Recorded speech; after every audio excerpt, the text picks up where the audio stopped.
Pov. Malik. Dunia ini tidak lebih hanyalah sebuah panggung sandiwara. Bagi yang beruntung, mereka bisa bebas memilih peran apa yang hendak mereka mainkan. Sementara, bagi yang kurang beruntung, mereka cenderung menerima peran apapun yang sudah menjadi garisnya, yang sudah ditetapkan untuknya. Seperti halnya, seseorang yang terlahir dari keluarga yang berada, mereka bisa menjadi apa saja, mereka bisa menjadi siapa saja. Dengan mudah, mereka bisa meraih apapun yang diinginkan. Sementara bagi orang yang terlahir dari keluarga sederhana seperti aku, misalnya, aku harus berusaha dengan gigih, pantang menyerah, untuk bisa merubah hidupku. Agar bisa berperan dengan lebih baik lagi, dan mengangkat taraf hidup keluargaku. Aku tidak memilih pasrah dengan nasib. Aku berjuang dengan keras, untuk bisa memilih menjadi lebih baik lagi. Bukankah sudah dijanjikan, bahwa Allah tidak akan merubah nasib suatu kaum, kecuali kaum mau berusaha merubah nasibnya. Dan aku adalah termasuk orang-orang yang sedang berusaha untuk merubah nasibku, agar menjadi lebih baik lagi. Malik, bagaimana jika kalian mencoba berpacaran saja? Sang sutradara, Pak Edo, berbicara, sambil mengepulkan asap rokoknya ke udara. Aku bertambah kaget, sementara Lili terlihat mengembangkan senyumnya. Aku menarik nafas dalam gusar. Mengapa dunia kerjaku menjadi amburadul seperti ini? Semua sudah tidak profesional lagi. Seolah semuanya menjadi campur aduk, mana urusan pekerjaan, mana hal yang bersifat pribadi, seolah tidak boleh ada sekat lagi. Maaf, Pak. Sepertinya tidak perlu sejauh itu. Aku yakin, tanpa berpacaran pun, aku akan bisa menjiwai peranku dengan baik. Selama ini, aku juga tidak pernah berpacaran dengan lawan mainku. Toh, aku juga bisa bekerja dengan baik, jawabku, penuh percaya diri. Pak Edo melirikku dan tersenyum sinis, tanpa menjawab sanggahanku. Entah apa yang ada dalam isi kepalanya. Kemudian dia berbicara lagi. Kamu yakin, tidak suka sama Lili? Jika kamu bersamanya, aku yakin, karirmu akan lebih cemerlang. Dia cantik sempurna. Dia keponakanku. Papanya Lili juga memegang jabatan penting di perusahaan ini. Karirmu akan berjalan mulus, seperti jalan tol, ucapnya, sambil menghisap batang rokok di tangannya. Maaf, Pak.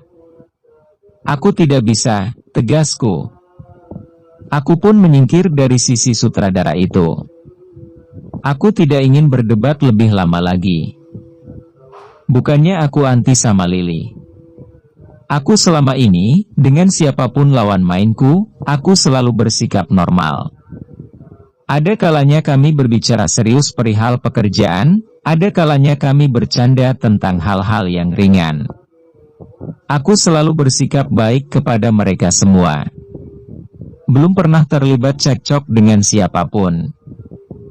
Namun entahlah, aku merasa kurang sreg dengan Lili. Aku merasa Lili lebih agresif, akhir-akhir ini. Terus terang aku merasa geli dan ngeri dengan tipikal cewek seperti itu. Apalagi sekarang diam-diam aku sudah beristri. Selama ini aku selalu berusaha menjalin hubungan baik dengan Lili, bagaimanapun kami adalah pasangan dalam dunia sinetron yang sedang kami bintangi. Kami harus bisa menjalin kedekatan untuk memudahkan pekerjaan. Namun untuk berpacaran, jelas aku akan menolaknya. Syuting pun kembali dimulai. Kali ini kami harus beradegan mesra.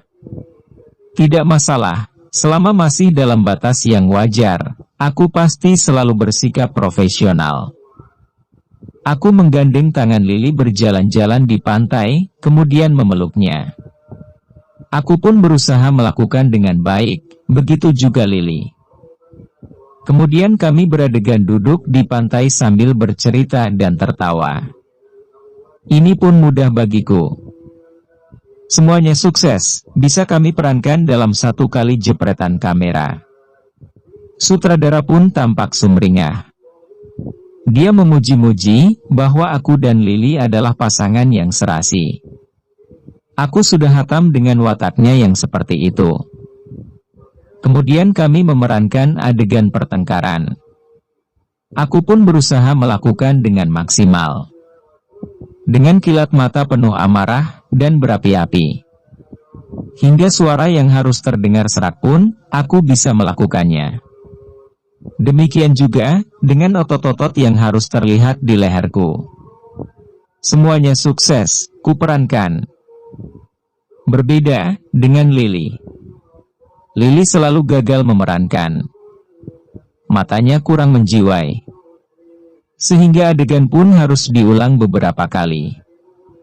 Akhirnya, adegan diambil dari jarak yang agak jauh, agar penonton tidak bisa melihat sorot matanya Lily yang gagal berakting.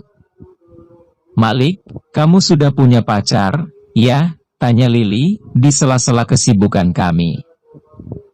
Ibu aku ngelarang pacaran, jawabku, tanpa melihatnya. Memang benar, kan? Bahwa ibuku melarangku untuk berpacaran. Aku tidak melakukan kebohongan. Kudengar Lily tertawarnya, menanggapi perkataanku. Dia seperti sedang mengejekku. Terus, kamu benar-benar tidak pernah berpacaran? Tanya dia lagi, masih diiringi dengan tawanya. Enggak, jawabku singkat. Hahaha, kamu ikuti itu, kemauan ibu kamu yang kuno itu? Malik, zaman sekarang kok masih ada, sih? Orang kayak kamu. Padahal pacaran itu asyik banget, loh. Lily kembali berbicara sambil tertawa, bahkan kali ini dia sambil memegang perutnya. Dia tidak tahu saja. Aku memang tidak pernah berpacaran, tapi aku sudah punya istri yang begitu mencuri hatiku. Aku sudah menikah, terikat dalam hubungan yang halal. Dan itu jauh lebih mengasyikkan. Lebih memabukkan saat aku sedang berdua dengan istriku. Namun juga lebih menenangkan, lebih bisa menundukkan pandangan mataku saat aku berada di luaran tanpa istriku. Karena namanya sudah tersemat begitu indah di dalam palung hatiku. Mau mencoba pacaran sama aku? Lily bahkan menawarkan dirinya. Makin berani anak ini. Aku hanya menggeleng dan tertawa kecil. Mana mungkin aku akan membentaknya di dekat pamannya yang menjadi sutradara itu. Sepertinya saat bersama Lily, aku harus lebih banyak berakting, meskipun di belakang kamera. Pak sutradara pun sepertinya menguping pembicaraan kami. Biar saja. Hanya saja, mungkin aku harus lebih bisa berhati-hati saat berbicara dengan Lily. Bagaimanapun aku adalah seorang publik figur. Jangan sampai aku salah bicara dan ada yang merekamnya, dan menyebarkannya. Sorenya, kami pun kembali ke hotel. Malam hari, syuting rencananya akan dilanjutkan lagi. Aku segera mengabari istriku, sesaat sebelum aku tiba di hotel. Sayang, sebentar lagi aku sampai, nanti begitu aku masuk kamar. Kalau situasinya aman, kamu langsung nyusul ke kamar aku, ya? Aku tidak akan mengunci pintunya. Klik, send.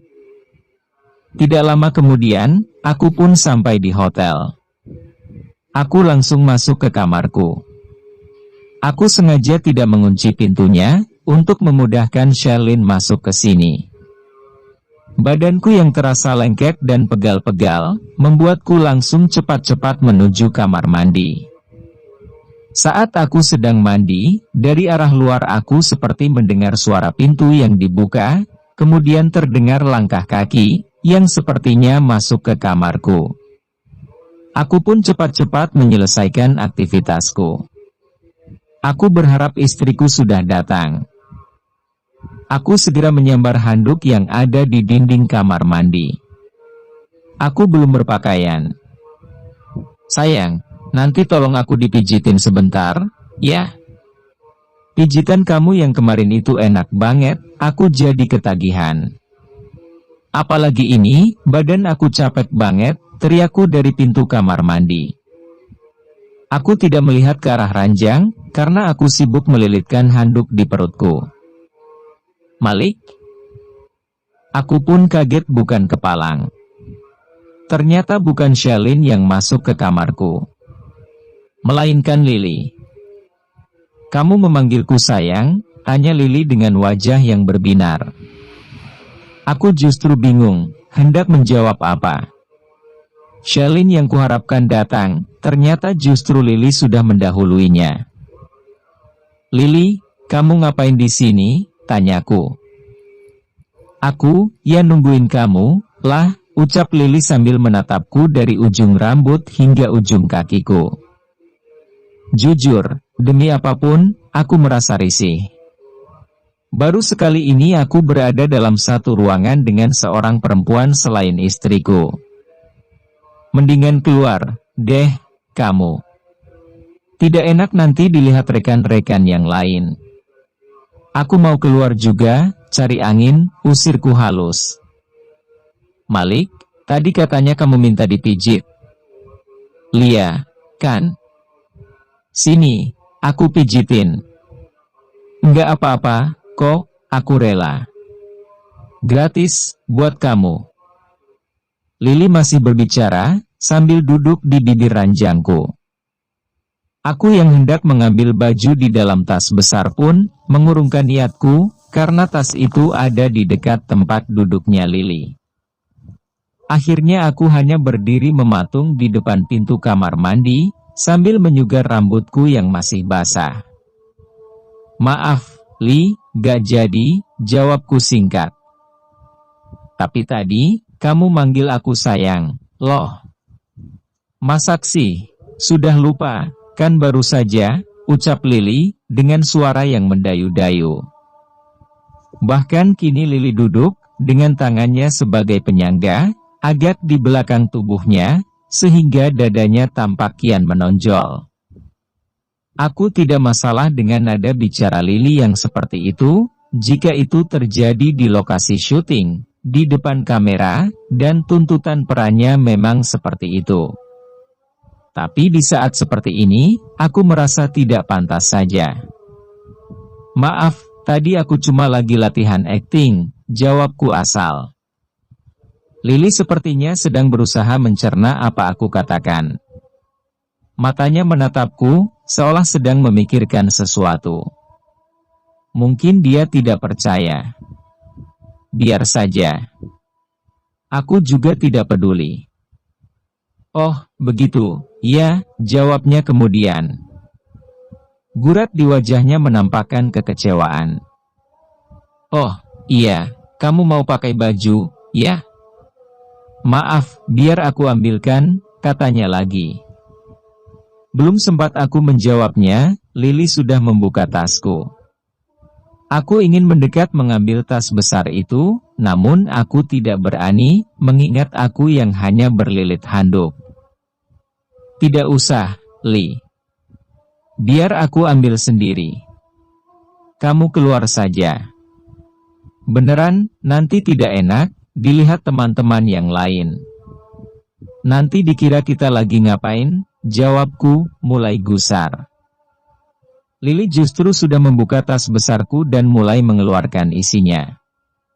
Dia mengobrak-abrik semuanya. Malik, kok di dalam koper kamu, ada pakaian perempuan? Ini ada celana dalam perempuan, ada BH juga. Lily bertanya dengan penasaran. Dia bahkan membuka-buka tasku, di situ ada beberapa pakaian istriku. Oh, itu. Maaf, aku lupa mungkin kebawa dari rumah. Sudah, kamu keluar. Jangan ikut campur urusan pribadiku. Urusan kita hanya sebatas pekerjaan. Kamu sudah lancang, membuka tasku. Aku berkata dengan tegas. Berharap Lily segera keluar dari kamarku. Malik, kamu membentakku? Inilah yang membuatku tidak bisa fokus dalam berakting. Kamu sudah berkali-kali membentakku. Pantas saja, kamu selalu jadi bahan gunjingan para kru. Mereka bilang, kamu adalah pribadi yang dingin dan datar. Bahkan mereka juga bilang, kamu itu tidak tertarik dengan lawan jenis. Tidak pernah berpacaran. Dan sekarang aku menemukan fakta baru. Ternyata kamu suka berhalusinasi dengan pakaian perempuan. Ternyata kamu benar-benar tidak normal. Ucap Lily berapi-api. Siapa bilang, aku tidak suka lawan jenis? Aku normal, bahkan sangat normal. Tapi tidak untuk aku pertontonkan. Semua sudah ada tempatnya sendiri.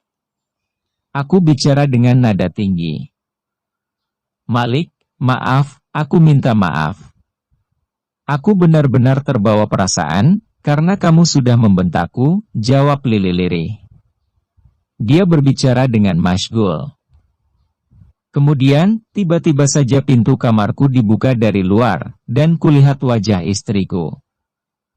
Maaf, Mas. Aku baru saja membuka HP, jadi pesanmu baru aku baca. Maaf, ya.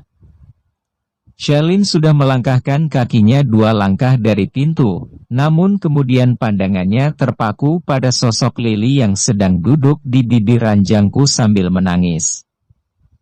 Maaf, saya salah kamar. Sekali lagi, maaf. Dengan langkah cepat, Shelin segera memutar tubuhnya, keluar dari kamarku begitu saja. Bersambung.